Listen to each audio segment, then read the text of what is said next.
श्रीपादराजं शरणं प्रपद्ये. अध्याय 10.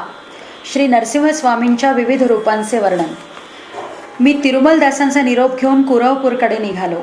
श्रीपादांच्या लीला आठवल्या की अंग रोमांचित होई. रस्त्यावर काही अंतरावर मला एक पवित्र औदुंबर वृक्ष दिसला. दुपारची वेळ होती. मला खूप भूक लागली होती. जवळपास एखाद्या ब्राह्मणाचे घर असल्यास माधुकरी मागून त्या वृक्षाखाली विश्रांती घ्यावी हा विचार करीत मी चालत होतो. त्या औदुंबराखाली कोणीतरी विश्रांती घेत असल्याचे मला दिसले. जवळ जाऊन पाहिले तर त्या मनुष्याने जानवे घातले होते. मी त्या औदुंबराजवळ गेल्यावर त्या व्यक्तीने मला मोठ्या आदराने तिथे बसायला सांगितले. त्याच्या डोळ्यातून जणू करुणेचा वर्षाव होत होता. त्यांच्याजवळ एक झोळी होती. त्या झोळीत खाद्यपदार्थ नसून एक तांब्याचे पात्र तेवढे ठेवले होते. ते सतत श्रीपाद शिवल्लभांचे नामस्मरण करीत होते. मी त्यांना विचारले, महाशय, आपण श्रीपादांच्या दिव्य चरणांचे आश्रित आहात का? आपण त्या पुण्यपुरुषाचे दर्शन घेतले आहे का? उत्तरादाखल ते म्हणाले, मी एका उत्तम वैश्य कुळात जन्मलो आणि मला सुबया श्रेष्ठी असे म्हणतात. माझे आईवडील माझ्या लहानपणीच वारले. आमचे घर तसे समृद्ध होते. मी व्यापारासाठी दूर देशात जात असतो. व्यापाराच्याच निमित्ताने मला कांचीपुरमला जाण्याचा योग आला. तिथे एक चिंतामणी नावाच्या वेश्येची ओळख झाली.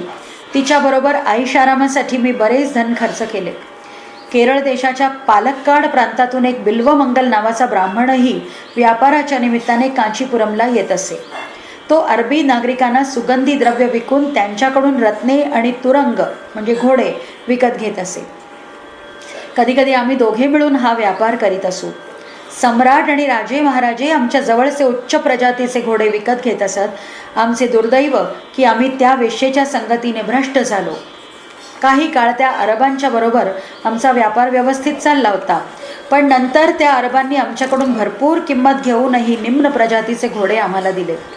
त्यामुळे व्यापारात आम्हाला खूप नुकसान झाले.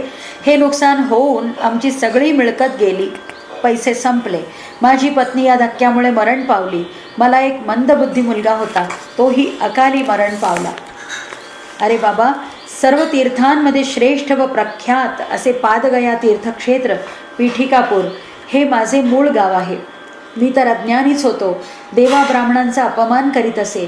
निर्दयी होऊन लोकांकडून कर्ज वसुली करत असे. एकदा अप्पलराजांच्या घरी ऐनविल्लीहून त्यांचे नातेवाईक त्यांना भेटायला म्हणून आले होते. त्यांच्या राहण्याची व भोजनाची व्यवस्था करण्यासाठी अप्पलराजांकडे पुरेसे पैसे नव्हते. ते श्रेष्ठींचे कुलपुरोहित असल्याने त्यांनी जर श्रेष्ठींना याबद्दल सांगितले असते तर श्रेष्ठींनी नक्कीच त्यांना सर्व सामान विनामूल्य दिले असते. पण ते दान ठरले असते आणि अप्पलराज तर कोणतेही दान घेत नसत. दुसरा कुठलाच उपाय नाही हे पाहून अप्पलराजांनी माझ्या दुकानातून एक वरहा एवढ्या किमतीच्या वस्तू उधार घेतल्या. अप्पलराजांचे ते आप्त गेल्यानंतर मी त्यांना माझे पैसे परत करण्यासाठी सांगून खूप त्रास दिला. त्यावर अप्पलराज शर्मा मला म्हणाले की आता तर परत करायला त्यांच्याकडे एक दिडकी देखील नाही. पण त्यांना पैसे मिळाले की लगेच ते पैसे माझे परत करतील. मी तर चक्रवाढ व्याज घेण्यात तरबेज होतो. काळ पुढे जात होता. व्याजावर व्याज चढवून खोटा खोटा हिशोब दाखवून एका वरहाचे 10 वरहा बाकी आहे असे मी अप्पलराज शर्मांना कळवले. मला ते 10 वरहा परत करण्यासाठी त्यांना त्यांचे घर विकावे लागले असते. तेव्हाच्या किमतीप्रमाणे मी जर त्यांचे घर घेतले असते तर अप्पलराज शर्मांनी मला 1-2 वरहा दिल्याने हिशोब बरोबर झाला असता असे मी अनेकांना सांगितले होते. अप्पलराज यांना बेघर करणे हाच माझा संकल्प होता. माझा हा दुष्ट विचार व्यंकटप्पा या श्रेष्ठींनी ओळखून माझी निंदा करीत ते मला म्हणाले, अरे दुरात्म्या, करंट्या, धनाच्या लोभाने मदांध होऊन मनाला येईल तसे वागतो आहेस. आमच्या कुलपुरोहिताचा अपमान हा आमच्या अपमानासारखाच आहे. तू तुझ्या वागणुकीत बदल केला नाहीस तर तुला त्याचे परिणाम भोगावे लागतील. अग्निहोत्रापेक्षाही पवित्र अप्पलराज शर्मांना तू असा त्रास देतो आहेस. तुला तर रौरवादी नरकात जावे लागेल. एकदा श्रीपाद प्रभू श्रेष्ठींच्या घरी होते आणि मी अप्पलराज शर्मांची चेष्टा करीत श्रेष्ठींना म्हटले, अप्पलराज माझे कर्ज फेडू शकत नसतील तर त्यांच्या मुलांपैकी एकाला माझ्या दुकानात नोकर म्हणून पाठवावे किंवा त्यांनी स्वतःच नोकरीसाठी यावे. त्यांचा एक मुलगा आंधळा आहे तर दुसरा पंगू आणि तिसरा हा श्रीपाद तर फक्त 3 वर्षांचाच आहे. अशा परिस्थितीत माझे ऋण कसे फेडले जाणार आहे? हे ऐकून श्रेष्ठींना खूप वाईट वाटले. त्यांच्या डोळ्यातून अश्रुधारा वाहू लागल्या.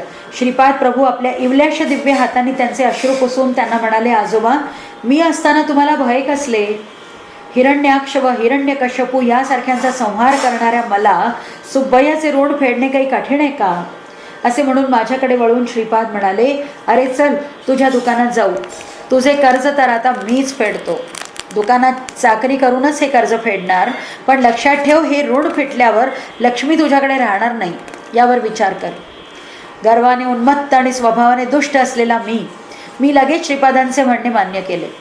व्यंकटप्पय्या श्रीपाद प्रभूंना आपल्या खांद्यावर बसवून माझ्या दुकानात घेऊन आले आणि मला म्हणाले, श्रीपादांच्या ऐवजी मी तुझ्या दुकानात काम केलेले चालेल का? मी लगेच याला नकार दिला. तेवढ्यात तिथे एक जटाधारी व्यक्तीने येऊन विचारले, सुब्बय्या श्रेष्ठीचे दुकान कुठे आहे? मी त्याला सांगितले की मीच सुब्बय्या आहे आणि त्याला हवे असलेले दुकान पण हेच आहे. तो जटाधारी म्हणाला, मला ताबडतोब एक तांब्याचे पात्र विकत घ्यायचे. किंमत थोडी जास्त असली तरी चालेल. तुम्ही मला ते पात्र दिल्यावर ते घेऊन मी लगेच निघून जाणार. माझ्या दुकानात तेव्हा 32 तांब्यांची पात्रे होती, पण मी त्याला म्हटले की माझ्याकडे एकच पात्र आहे आणि त्याची किंमत 10 वरहा एवढी आहे. तो जटाधारी संन्यासी लगेच त्यासाठी तयार झाला, पण त्याने एक अट घातली की त्याला ते पात्र व्यंकटप्पय्या श्रेष्ठींच्या मांडीवर बसलेल्या श्रीपादांच्या हातूनच देण्यात यावे. त्यांच्या अटीप्रमाणे श्रीपादांनी आपल्या हाताने ते पात्र त्या संन्याशाला दिले. श्रीपाद आणि तो संन्यासी दोघेही हसत होते. श्रीपाद प्रभू त्या जटाधारी संन्याशाला म्हणाले, आता तुझी इच्छा पूर्ण झाली ना? तुझ्या घरी लक्ष्मी स्थिर राहील. आता संन्याशाचा वेश सोडून घरी जा. तुझी पत्नी आणि मुले तुझी वाट पाहत आहेत. तो जटाधारी आनंदाने तिथून निघून गेला. मला व्यंकटप्पय्या श्रेष्ठी आणि अप्पलराज शर्मांचा अपमान करण्याची इच्छा होती. त्या दिवशी माझी ती इच्छा पूर्ण झाली. अहंकाराने मी म्हटले, आज हे तांब्याचे पात्र विकल्याने मला विशेष धनलाभ झालाय आणि मला असे वाटते की अप्पलराजांचे 10 वरहांचे कर्ज फिटले. या क्षणापासूनच आता अप्पलराज ऋणमुक्त झाले आणि श्रीपादराज बंधमुक्त झाले आहे. पण व्यंकटप्पय्या श्रेष्ठींना वाटले की हे विधान सुब्बय्याने गायत्रीच्या साक्षीने शपथ घेऊन करावे. माझे दुर्दैव, मी तसे केले. बेटा शंकरभट्ट सिद्ध पुरुष व अवधूतांकडून त्यांच्या कृपेचे प्रतीक म्हणून तांब्याचा एखादा लहानसा तुकडा जरी मिळाला तर ते स्वीकारणाऱ्यास लक्ष्मीची अपार प्राप्ती होते. तो जटाधारी साधू मोठा भाग्यवान. साक्षात दत्तप्रभूंचे अवतार असलेल्या श्रीपादांच्या हातून त्याला ते तांब्याचे पात्र मिळाले. मी मात्र अत्यंत अभागी होतो. त्याच दुर्दैवी क्षणापासून माझ्या मनात, शरीरात व आत्म्यात प्रकाशित असलेला लक्ष्मीचा अंश क्षीण होऊ लागला. श्रीपाद प्रभूंची लीला अतर्क्य व कल्पनातीत आहे हेच खरे. त्यांच्या उपस्थितीत उच्चारलेला प्रत्येक शब्द खरा ठरतो. माझ्याकडे एकूण 32 तांब्याची भांडी असूनही मी त्या साधूला माझ्याकडे एकच ताम्रपात्र असल्याचे खोटेच सांगितले होते. श्रीपाद प्रभूंनी माझ्या असत्य वचनांना सत्य केले. श्रीपाद प्रभू आणि व्यंकटप्पय्या श्रेष्ठी घरी गेल्यावर मी आज जाऊन बघितले तर आता दुकानात एकच पात्र उरले होते. साक्षात दत्तप्रभूंच्या हातून तांब्याचे पात्र स्वीकारणारा तो जटाधारी खरंच धन्य होता. श्रीपाद प्रभूंचा कृपाप्रसाद तांब्याचा एखादा तुकडाही मिळाल्यास ते घेणाऱ्याचे भाग्य उजळते, तर इथे प्रत्यक्ष तांब्याचे पात्र मिळविलेल्या त्या जटाधाऱ्याचे भाग्य काय वर्णावे. दुसरीकडे हा सुब्बय्या किती दुर्दैवी. त्याला त्याचे 10 वरहा ही रक्कम श्रीपाद प्रभूंनी आपल्या लीलेनी त्याला मिळवून तर दिली, पण त्यानंतर त्याच्याकडे असलेली लक्ष्मी क्षीण होऊ लागली. 31 ऐवजी आता सुब्बय्याकडे एकच तांब्याचे पात्र शिल्लक राहिले. मला 10 वरहा मिळायला हवेत हा खोटा हिशेब मी दाखवला होता. आता श्रीपाद प्रभूंच्या लीलेने अप्पलराज शर्मांची काळजी दूर झाली. यावर मी म्हणालो, महाराज, दान स्वीकारल्याने पुण्यक्षय होतो असे मी ऐकले आहे, पण ते न स्वीकारल्यासही पाप लागते हे तुम्ही सांगितले. याचा नीट उलगडा होत नाही.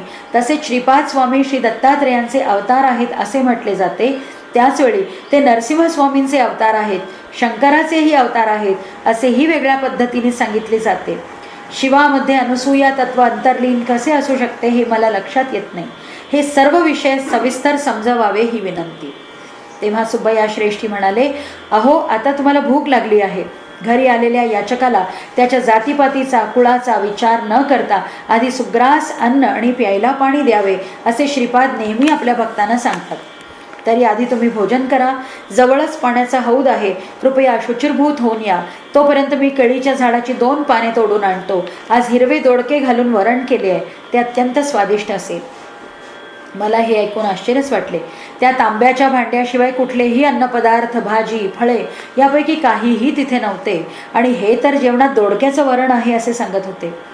मला वाटले की आता याच्या बोलण्याकडे लक्ष न देता हौदाकडे जाऊन हातपाय धुवून यावे. सुब्बय्या केळीच्या झाडाकडे पाने आणायला गेले. मी हातपाय धुवून आलो. सुब्बय्या श्रेष्ठीने केळीची 2 पाने तोडून आणली. जवळच असलेल्या ताडीच्या झाडाची पाने गोळा करून त्या पानांचे द्रोण तयार केले आणि क्षणभर डोळे मिटून ध्यान केले आणि स्वतः जवळच्या तांब्याच्या पात्रातून द्रोणात पाणी ओतले. त्यानंतर त्याच पात्रातून दोडक्याचे वरण आणि जेवणाचे अन्य पदार्थ वाढले. त्या अमृततुल्य जेवणाने आम्ही तृप्त झालो.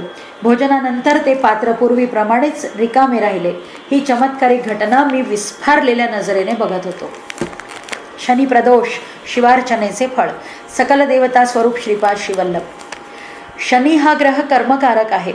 ग्रहांमधील छायाग्रह असलेले राहू व केतू यातील राहू शनीसारखी आणि केतू मंगळासारखी फळे देतो. कर्मकारक शनी कर्मसाक्षी सूर्याचा पुत्र असल्याने शनिवारची संध्याकाळ शक्तियुक्त असते. सूर्योदयापूर्वीचा आणि सूर्यास्तापूर्वीचा काळ अत्यंत पवित्र असतो. त्यावेळी म्हणजेच प्रातः संध्या व सायंसंध्येच्या वेळेस अग्निहोत्र करणे विशेष फलदायक असते. प्रातःसंध्येच्या वेळेस सूर्यदेव आपली सर्व शक्ती किरणे सर्वत्र पसरण्यासाठी सिद्ध असतात व सायंसंध्येच्या वेळेस ही सर्व शक्ती किरणे पुन्हा सूर्यामध्ये विलीन होतात. चतुर्थी आणि त्रयोदशी या तिथींना राहूचे बळ अधिक असते. शनी त्रयोदशीच्या पर्वकाळी शिवाराधना केल्यास मानवाने पूर्वजन्मी केलेली पापे समूळ नष्ट होतात. श्रीपाद श्रीवल्लभांचा अवतार मंगळ ग्रहाच्या चित्रा नक्षत्रावर असल्याने त्या नक्षत्रावर म्हणजेच चित्रा नक्षत्रावर श्रीपाद प्रभूंची पूजा केल्याने सर्वच ग्रह दोष नष्ट होतात. युद्ध, अपघात, शस्त्रास्त्रे इत्यादींमुळे येणारा अकाल मृत्यू, कर्जबाजारी व अन्य दुःखांनी ग्रस्त जीवन यांचे कारण मंगळ ग्रह आहे. ऋण म्हणजे पाप आणि अऋण म्हणजे पापरहित. चित्रा नक्षत्रात किंवा मंगळवारी श्रीपाद स्वामी अरुण वर्णाने प्रकाशित होतात. त्या दिवशी श्रीपाद प्रभू साक्षात अरुणाचलेश्वराचेच रूप असतात. मंगळवार आणि चित्रा नक्षत्र एकत्र असताना श्रीपाद प्रभूंची आराधना करणे अत्यंत पवित्र असते. व्यंकटप्पय्या श्रेष्ठी, नरसिंहवर्मा आणि बापण्णा अरियुलू अत्यंत श्रद्धाभावाने हे अनुष्ठान करीत असत.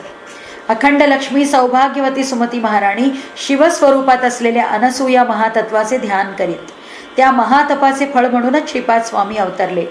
या कारणाने व्यंकटप्पय्या श्रेष्ठी, नरसिंहवर्मा किंवा बापण्णा अरियुलू यांच्याकडून धन स्वीकारल्यास ते दान होत नाही, उलट त्यांच्याकडून धन न स्वीकारणे हे महापाप आहे, असे श्रीपाद स्वामी आपल्या वडिलांना आपल्या मौनातून सुचवू इच्छित होते.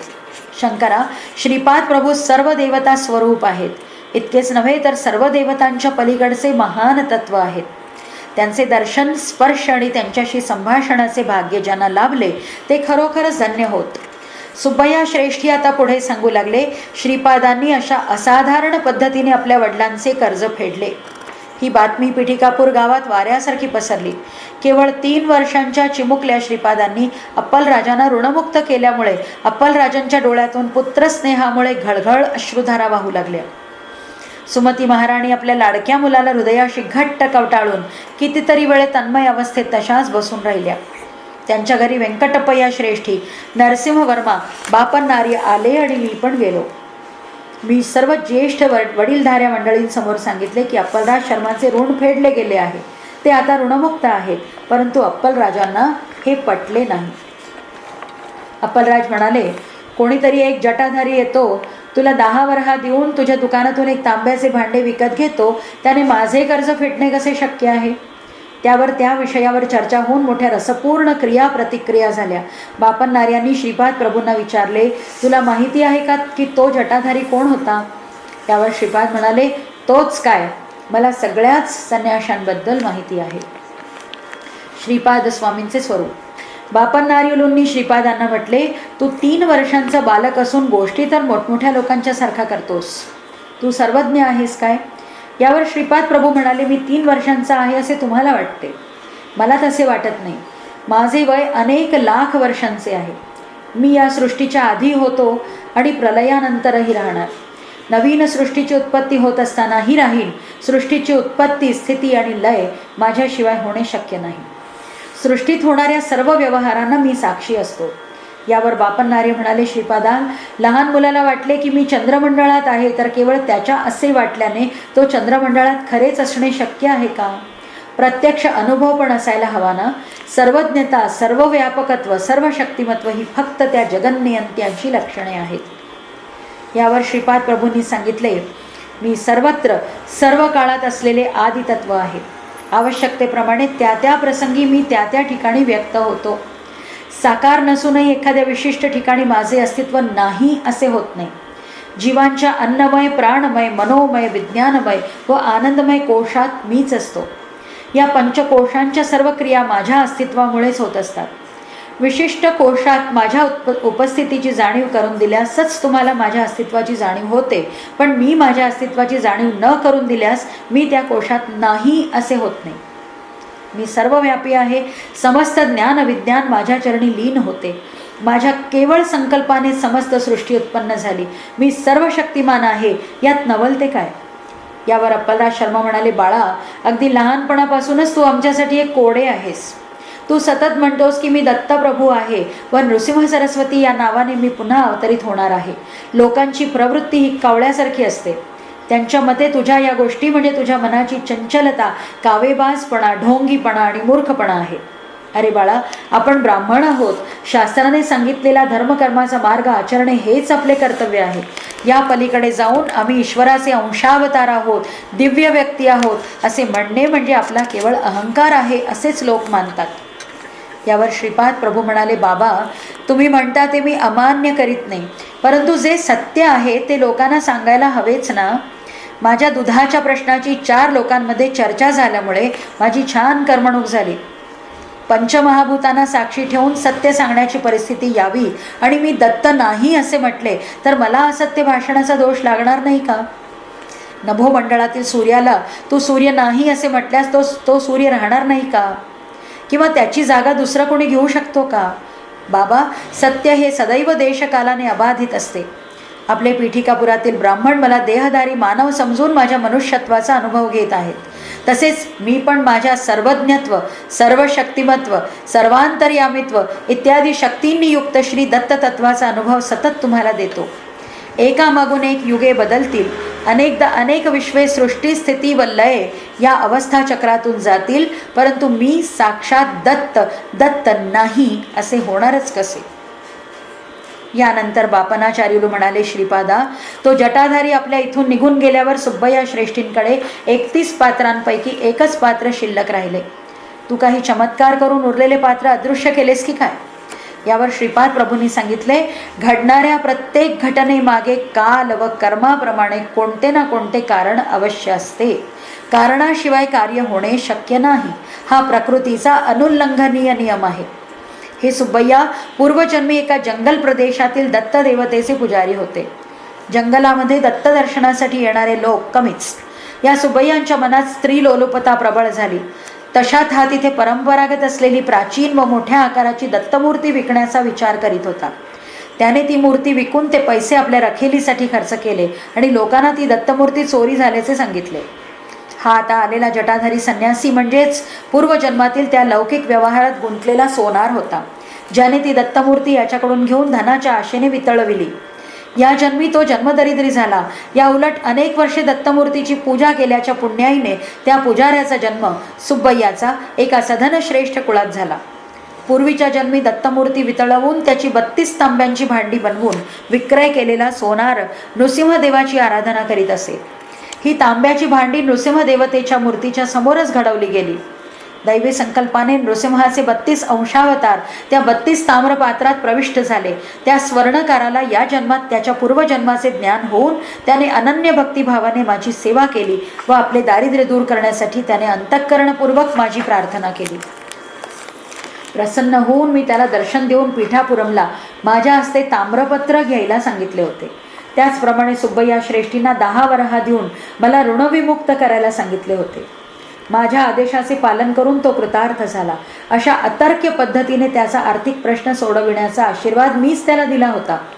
आपल्या कर्जदारांच्या नजरा चुकवण्यासाठी त्याने जटाधारी संन्याशाचा वेश घेतला होता. अशा प्रकारे मला त्या जटाधारीबद्दल सर्वच माहिती आहे, हे तुमच्या ध्यानी आलेच असेल. हा सुबैया विनाकारण माझ्या कुटुंबाकडून खोटेच 10 वरहा वसूल करणार होता. त्यालाही ते 10 वरहा मिळण्याची व्यवस्था मी केली, पण त्याच्या मोबदल्यात त्याचे पूर्वजन्मी केलेले पुण्यफळ नष्ट झाले. त्यानंतर श्रीपाद प्रभू सुबैयांना उद्देशून म्हणाले, अरे सुबैया, त्या चिंतामणी वेश्याबरोबर तुझ्या शृंगार चेष्टा केल्या, अशिष्ट आणि असभ्य वर्तन केलेस, ते सगळे मी जाणतो. तुझी कथा माझ्या कथामृतात हास्यास्पद होऊन राहील. तू टोपलीत लहान मुलांसाठी खाऊ विकून आपला उदरनिर्वाह करशील. तुझ्याकडून उधार घेतलेल्या काही रकमेतून माझ्या आईवडिलांनी त्यांच्या पाहुण्यांची जेवणाची व्यवस्था केली होती. वाहण्याचा हिशोब तुझ्यापेक्षाही जास्त मला कळतो. भोजन व्यवस्थेसाठी तुझ्याकडून घेतलेले पैसे पुरेसे होते. उरलेला खर्च माझ्या वडिलांनी स्वतः कमावलेल्या पैशांनी केला होता आणि त्यासाठी पुरेसे पैसे त्यांच्याकडे होते. तुझी अन्नान्न दशा झाल्यावर तुला पाणी, भात आणि दोडक्याचे वरण व तुझ्याजवळ असलेल्या पात्रातूनच मिळू शकेल. स्वतः सकट इतरांनाही ते तू खाऊ घालू शकशील. तेवढेच अन्न त्यातून मिळेल. प्रभूंनी अत्यंत कळकळून तीव्र स्वरात सुब्बैयाला हे सांगितले. हे सगळे बोलताना श्रीपाद प्रभूंचा चेहरा दिव्य, प्रखर, तेजस्वी आणि कठोर झाला होता. त्यांचे डोळे अग्निगोलकांसारखे लाल लाल दिसत होते. प्रभू पुढे म्हणाले, सुब्बैया श्रेष्ठी, आज रात्री तुझ्या घराच्या दक्षिण दरवाजापाशी एक म्हैस येईल. तुझा अंतकाळ जवळ आलेला आहे. यमधर्मराजाकडून तुझ्या मरणाची सूचना देणारा हा निरोपच आहे असे समज. पण मी तुझ्यावर कृपा करीत आहे. तू स्वहस्ते पाकसिद्धी करून दोडक्याचे वरण आणि भात आपल्या हाताने त्या म्हशीला खाऊ घाल. त्या म्हशीची ही एकच इच्छा आहे जी तू पूर्ण कर. ते अन्न खाल्ल्यावर तुझ्याऐवजी ती म्हैस मरेल. परंतु त्या क्षणानंतर असे काही घडेल की तू गरीब होत जाशील. तू झोळी हातात घेऊन मी सांगितल्याप्रमाणे काम कर. अन्नान्न दशा झाल्यावर माझा अनुग्रह असलेले ते ताम्रपात्र तुझ्यासाठी अत्यंत उपयोगी सिद्ध होईल. ही मी तुझ्यावर दया करीत आहे असे अत्यंत कठोरपणे प्रभूंनी सांगितले. व्यंकटप्पा श्रेष्ठी श्रीपादांचा हा क्रोधावेश बघून घाबरले. त्यांनी प्रभूंना कधीही अशा क्रोधावस्थेत बघितले नव्हते. तेव्हा श्रीपाद प्रभू त्यांना म्हणाले, आजोबा, तुम्ही घाबरलात का? मी तर नृसिंहमूर्तीच आहे. त्याबद्दल मनात शंका ठेवू नका. माझे स्वरूप श्रीपाद श्रीवल्लभांचेच आहे. वैश्यकुळातील लोकांना मी शाप देईन असे तुम्हाला वाटले का? वासवी मातेने जसा आपल्या कुळातील लोकांना त्यांचे सौंदर्य कमी होण्याचा शाप दिला होता, तसा मी साऱ्या वैश्यकुळाला दारिद्र्याचा शाप देईन की काय अशी भीती वाटते का तुम्हाला? पण आजोबा, तुम्ही अजिबात घाबरू नका. देवाला आणि भक्तांना जात, कुळ इत्यादी भेद नसतात. माझा आणि आर्य वैश्यांचा ऋणानुबंध फार पूर्वीचा आहे. बापन्नार्य पण पूर्वीचे लाभाद महर्षीच आहेत ना.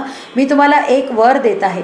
वैश्यांमध्ये लाभाद महर्षींचे गोत्र जरी नाहीसे झाले तरी बापन्नार्यांच्या सर्व वंशजांवर कलियुगांतापर्यंत माझा आशीर्वाद राहील. आजोबा, तुम्हाला दिलेली झोळी वेगळीच आहे. ती झोळी दत्तरूपी मिठाईने भरली आहे. किती वाटली तरी कमी न होणारी, डोळ्यांना न दिसणारी नृसिंहाच्या 32ही अवतारांचे लक्षण माझ्यात आहे. मी 33वा अवतार आहे. तुमच्या वंशाची, बापन्नारीचार्यांची व श्री वत्सवाई नरसिंहवर्मांची 33वी पिढी असताना माझ्या जन्मस्थळी म्हणजेच बापन्नार्यांच्या घरी जन्मसंस्थानाचा निर्माण होऊन तिथे माझ्या पादुकांची स्थापना होईल. तुमच्या वंशजांपैकी कुणीही श्रीपाद श्रीवल्लभांच्या भव्य दिव्य स्वरूपाची नवविधा भक्तीपैकी कुठल्याही मार्गाने आराधना केल्यास श्री दत्तांचे श्वास अदृश्य रूपाने त्यांचे रक्षण करतील. वेद, पुराण, उपनिषदे या श्वान रूपात त्यांच्या अदृश्य शक्तीच आहेत. या दिवशी जो वर मी तुम्हाला दिला आहे त्याच्या विरोधात जाऊन माझ्या पादुकांची प्रतिष्ठापना होणे शक्य नाही. मी सदैव सत्यवचनबद्ध आहे. आमचे घर अनेक लोकांच्या हाती जाऊन शेवटी पुन्हा आपल्याच वंशजांकडे येईल. ते घर दत्तनिलय या नावाने प्रसिद्ध होईल. ज्या घरासमोर उभे राहून अवधूत रूपात मी सुमती मातांना भिक्षा मागितली होती त्या स्थळी माझा भाऊ भिक्षा मागेल, जो त्या जन्मात श्रीधर या नावाने दत्ताचा अंशावतार समजला जाईल. पहिल्यांदा 6/7/1963 रोजी शनिवारी, दुसऱ्यांदा 11/9/1970 रोजी शुक्रवारी आणि तिसऱ्यांदा 4/8/1971 रोजी बुधवारी अतिसूक्ष्म रूपात येऊन भिक्षाग्रहण करून काही काळानंतर बापन्नाचार्यांच्या वंशाच्या 33व्या पिढीत आपल्या वंशजाच्या घरी अर्थात या दत्तनिलयमध्ये प्रत्यक्ष रूपात भिक्षाग्रहण करील हा माझा शब्द आहे आणि तो शब्द पाळण्यात माझ्याकडून चूक होणे शक्य नाही. हे सगळे ऐकून व्यंकटप्पय्या शास्त्रींनी श्रीपाद प्रभूंना आपल्या जवळ आपल्या मांडीवर घेतले. त्यांच्या नेत्रातून घळघळ आनंदाश्रू वाहू लागले. बापन्नार्यांच्या तोंडून तर शब्दच फुटत नव्हते. सुमती मातेला तर हे स्वप्न आहे की वैष्णवी माया हेच कळेनासे झाले. अप्पलदास शर्मा चकित झाले. श्रीपाद प्रभूंचे दोघे बंधू त्यांच्याकडे विस्फारलेल्या नजरेने बघत होते. त्यांना कळेना की हा आपला भाऊ आहे का साक्षात दत्तप्रभू. या घटनेने तेही चकित झाले. सुब्बय्या श्रेष्ठी सांगत होते, माझा मूर्खपणा आणि दुसऱ्यांना छेडण्याच्या सवयीला काही अंतच नसे. मी विचारले, श्रीपाद प्रभू, स्पंदन शक्ती अथवा गतिमान शक्तीच मानवी स्वरूप धारण करून पत्नी किंवा स्त्रीरूप होते ना, मग ही स्त्रियांविषयी आसक्तीच नाही का? अवतारांच्या संदर्भात जर तीच दिव्य लीला ठरते तर सामान्य माणसाला स्त्रीविषयी वाटणारी ओढ ही स्त्री लंपटत्व आसक्ती ठरते असे का? हा पक्षपात का? श्रीपाद प्रभू म्हणाले, श्रीकृष्णाच्या 8 राण्या होत्या आणि 16,000 गोपिका होत्या, तरी ते ब्रह्मचारी होते. तू विचार करतोस त्याप्रमाणे ते स्त्री लंपट नव्हते. त्या संबंधांमध्ये देहसंबंध नसून आत्मसंबंध होता. आधार देणारा आत्मा पतीचा आणि आधार स्वीकारणारा तो पत्नीचा. या पलीकडे त्या संबंधांमध्ये काहीही नव्हते. देवेंद्राला मनुष्य रूप घेण्याचा शाप मिळाला तेव्हा शची देवी इंद्राणी द्रौपदीच्या रूपात जन्मली. देवेंद्र 5 पांडवांच्या रूपात जन्मले. 5 पती असूनही द्रौपदीने शय्यासुख मात्र फक्त अर्जुनाबरोबरच मिळविले. धर्म वेगळा आणि त्यातील सूक्ष्म भेद वेगळे. कुंती मातेने दिलेला शब्द कधी मोडला नाही. द्रौपदीने फक्त अर्जुनालाच निवडले. स्वयंवरात अर्जुनानेच केवळ मत्स्य नेत्राचे शरसंधान केले होते. सत्शील स्त्रीमध्ये 6 गुण आवश्यक आहेत. तिचे रूप लक्ष्मीसारखे असावे आणि ती भूमातेसारखी सहनशील असावी. द्रौपदी मायाळू होती. सहदेव भविष्यातील सर्व घटना जाणत होता. कौरव पांडवांमध्ये युद्ध होणार हे त्याला माहिती होते, परंतु त्या महत् घटनेपूर्वी बरेच दुःखद प्रसंग घडायचे होते. त्या घटनांचा विचार करताच त्याला तीव्र मनस्ताप होई. त्यामुळे द्रौपदी सहदेवाबरोबर अतिशय सोशिकपणे वागत असे. भीम अतिशय खादाड, खूप खाऊन तो आळशी झाला होता. त्यामुळे भीमाबरोबर द्रौपदीचा व्यवहार चाकरांसारखा असे. पांडवांमध्ये धर्मराजा सर्वात मोठा असल्याने त्याला अनेक राजकीय प्रश्नांचा विचार करावा लागे. द्रौपदीचे धर्मराजाबरोबर वागणे मंत्र्यासारखे असायचे. द्रौपदी त्याला योग्य तो सल्ला दे. नकुल तलवार चालविण्यात निपुण होता. अत्यंत वेगाने युद्ध करीत असे.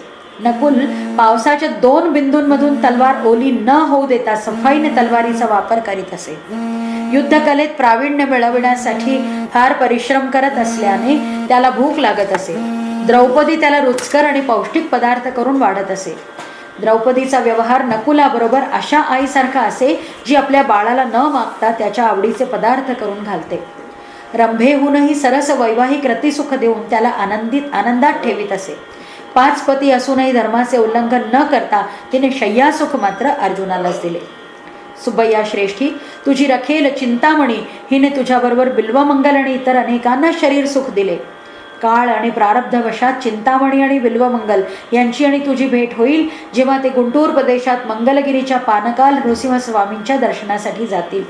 त्यांना घेऊन तू पीठिकापुरमला येशील तेव्हा मी तुम्हाला सदाचरण या विषयावर उपदेश करीन. नरसिंहवर्मांनी श्रीपादांना आपल्या मांडीवर घेतले. श्रीपाद प्रभू वर्मांना म्हणाले, आजोबा, आपण दोघेही घोडागाडीत बसून आपली जमीन पाहायला जाऊ. ती भूमाता बरेच दिवसांपासून मोठ्या आर्ततेने माझी प्रार्थना करीत आहे. ती म्हणते आहे, श्रीपाद प्रभू, तुझ्या पादस्पर्शाने मला कधी पवित्र करणार? आर्तत्राणपरायणत्व हे माझे वचन आहे. तेव्हा वर्मा म्हणाले, अरे श्रीपादा, माझी एक छोटीशी प्रार्थना आहे. आपल्या पीठिकापूर जवळच माझी जमीन आहे.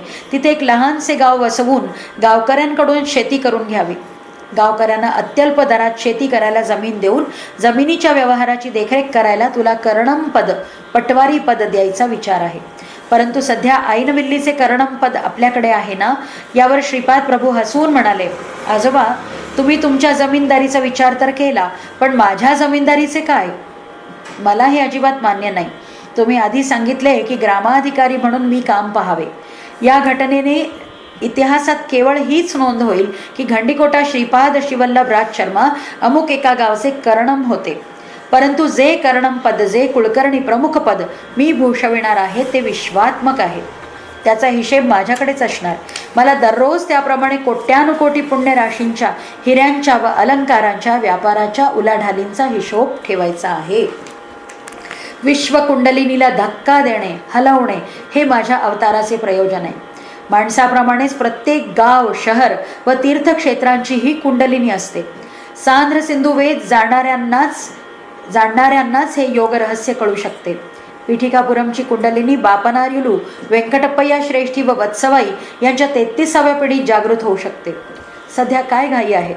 ईश्वराच्या कृपेने तुम्हाला हा जो महापुण्यकाल हाती गवसला आहे त्याच्या प्रत्येक क्षणाचा सदुपयोग करून घ्या. प्रिय शंकर भट्ट, श्रीपाद प्रभूंना कायम पिठिकापुरात ठेवण्याचा प्रयत्न नरसिंहवर्मांनी केला, पण प्रभूंपुढे त्यांचे काही चालले नाही. श्रीपाद प्रभूंचे वैभव. मी फार अज्ञानी होतो. श्रीपाद प्रभूंनी मी स्वतःच श्रीकृष्ण आहे असे म्हणताच मी त्या अज्ञानापोटीच त्यांना विचारले, श्रीपादा, तू स्वतःला श्रीकृष्ण म्हणवतोस, तर या अवतारातही तुझ्या अष्टभार्या व 16 सहस्र गोपिका आहेत का? यावर मंद हास्य करीत श्रीपाद प्रभू म्हणाले, अष्टविधा प्रकृती याच माझ्या अष्टभार्या आहेत. माझ्या श्रीपाद श्रीवल्लभावताराच्या या शरीरातून व या दिव्य आत्म्यातून क्षणाक्षणाला 10 दिशांमध्ये शक्तिस्वरूप स्पंदने प्रवर्तित किंवा व्यक्त होत आहेत. माझा अवतार 16 कलांनी परिपूर्ण असल्यामुळे प्रत्येक क्षणाला एकेका कलेतून शरीर, मन व आत्मतत्वाने 10 × 10 × 10 अशा प्रकारे 1000 स्पंदने व्यक्त होतात. अशी 1000 स्पंदने 16 कळातून व्यक्त होत असल्यामुळे ही 16,000 स्पंदने म्हणजेच माझ्या 16,000 गोपिका आहेत. पूर्वावतारात त्या मानव रूपाने आविर्भूत झाल्या, तर या अवतारात त्या निराकार रूपात गतिमान व स्पंदनशील आहेत. माझ्या विविध देवता स्वरूपाची पूजा आराधना करणे चूक नाही, कारण ती माझीच आराधना आहे. माझ्यात शिवस्वरूप, विष्णुस्वरूप व ब्रह्मस्वरूपाची आराधना करता येते. याचप्रमाणे विविध देवतांमध्ये असलेल्या माझ्या स्वरूपांची आराधना करणे ही शक्य आहे. वेगवेगळ्या साधना पद्धती, साधकाच्या साधनेच्या विविध अवस्था, काल, कर्म व कारण इत्यादींच्या अनेक जीवांच्या अवस्थांवर प्रभाव पडतो. नरसिंहाची 32 रूपे. नरसिंहवर्मांनी 32 रूपात दर्शन दिले होते. ती रूपे अशी आहे: 1 कुंदपाद नरसिंहमूर्ती, 2 कोप नरसिंहमूर्ती, 3 दिव्य नरसिंहमूर्ती, 4 ब्रह्मांड नरसिंहमूर्ती, 5 समुद्र नरसिंहमूर्ती, 6 विश्वरूप नरसिंहमूर्ती, 7 वीर नरसिंहमूर्ती, 8 रौद्र नरसिंहमूर्ती, 9 क्रूर नरसिंहमूर्ती, 10 विभत्स नरसिंहमूर्ती, 11 धूम्र नरसिंहमूर्ती, 12 वन्ही नरसिंहमूर्ती, 13 व्याघ्र नरसिंहमूर्ती, 14 बिडाल नरसिंहमूर्ती, 15 भीम नरसिंहमूर्ती, 16 पाताल नरसिंहमूर्ती, 17 आकाश नरसिंहमूर्ती, 18 वक्र नरसिंहमूर्ती, 19 चक्र नरसिंहमूर्ती, 20 शंख नरसिंहमूर्ती, 21 सत्व नरसिंहमूर्ती, 22 अद्भुत नरसिंहमूर्ती, 23 वेग नरसिंहमूर्ती, 24 विदारण नरसिंहमूर्ती, 25 योगानंद नरसिंहमूर्ती, 26 लक्ष्मी नरसिंहमूर्ती, 27 भद्र नरसिंहमूर्ती, 28 राज नरसिंहमूर्ती, 29 वल्लभ नरसिंहमूर्ती, 30 नरसिंहमूर्ती श्रीपाद श्रीवल्लभ, 31 नरसिंहमूर्ती श्री नरसिंह सरस्वती अवतार, 32 नरसिंहमूर्ती प्रज्ञापूर म्हणजेच अक्कलकोट स्वामी समर्थ. श्रीनिवास वृत्तांत. अरे बेटा, उद्याचा दिवस अत्यंत पवित्र आहे. उद्या कन्या मास श्रवण नक्षत्र आहे. कन्या मासात द्वादशीला सोमवारी सिद्धयोगात श्री व्यंकटेश्वर मूर्ती रूपात प्रकट झाले. वैशाख शुद्ध सप्तमीच्या दिवशी विलंबी नाम संवत्सरात त्यांनी कुबेराकडून धन घेऊन ऋणपत्र कर्जरोखा लिहून दिले. श्री पद्मावती देवी मृगशीर्ष नक्षत्रात जन्मल्या व श्रीनिवास व्यंकटेश श्रवण नक्षत्रात अवतरले. श्रीनिवास प्रभूंचा अवतार देखील भारद्वाज गोत्रात झाला. पांडव वंशातील सुधन्वा राजाला नागकन्येपासून आकाश महाराज नावाचा पुत्र झाला. त्याच्या भावाचे नाव तोंडमान. आकाश महाराजांचे पुत्र वसुधान. श्रीनिवास प्रभूंनी अगस्ती महर्षींच्या सल्ल्यानुसार आपले अर्धे राज्य तोंडमानला आणि अर्धे राज्य वसुधानाला दिले. सुब्बय्या श्रेष्ठी शंकर भट्टांना म्हणाले, आता आज तुम्ही विश्रांती घ्या, आपण रात्रभर श्रीपाद प्रभूंचे दिव्य नाम संकीर्तन करूया. ज्योतिषशास्त्राप्रमाणे उद्याचा दिवस अत्यंत शुभ आहे. मी उद्या तुम्हाला श्रीपाद प्रभूंच्या दिव्य आश्चर्यकारक अद्भुत लीलांबद्दल सांगेन. चिंतामणी, वेश्या व बिल्वमंगल यांना पीठापुराला कसे आणले, त्यांच्यावर श्री गुरूंच्या कृपेचा वर्षाव कसा झाला, श्री प्रभूंच्या अत्यंत चमत्कारपूर्ण लीला घडलेले चित्ताड नावाचे गाव नरसिंहवर्मांच्या भूमीवर कसे वसविले गेले व कसे प्रसिद्ध झाले इत्यादी या सर्व घटनांविषयी, त्याचप्रमाणे भविष्यात श्रीपाद प्रभूंच्या शेवटच्या कल्की अवतारापर्यंत ज्या चित्र विचित्र लीला घडणार आहेत त्याविषयी मी विस्ताराने सांगेन. असे म्हणून सुब्बय्या मला शेजारी असलेल्या झोपडीत घेऊन गेले. खजूर वृक्षांच्या पानांपासून केलेल्या 2 सतरंज्या तिथे अंथरलेल्या होत्या आणि चांगल्या उच्च प्रजातीची 4 कुत्री तिथे झोपडीच्या रक्षणासाठी उभी होती. श्रीपादांच्या स्मरणाने मिळणारे फळ, श्रीपादांच्या दिव्य लीला इतरांकडून सिद्ध होणे अशक्यच. अशा त्यांच्या लीला तेच जाणवत. श्रीपाद प्रभूंच्या हृदयंगम लीलांच्या स्मरणानेच मानवाच्या जन्मजन्मांतरीच्या पापराशी भस्म होतात. श्रीपाद शिवल्लभांचा जय जयकार असो. अध्याय 10 समाप्त.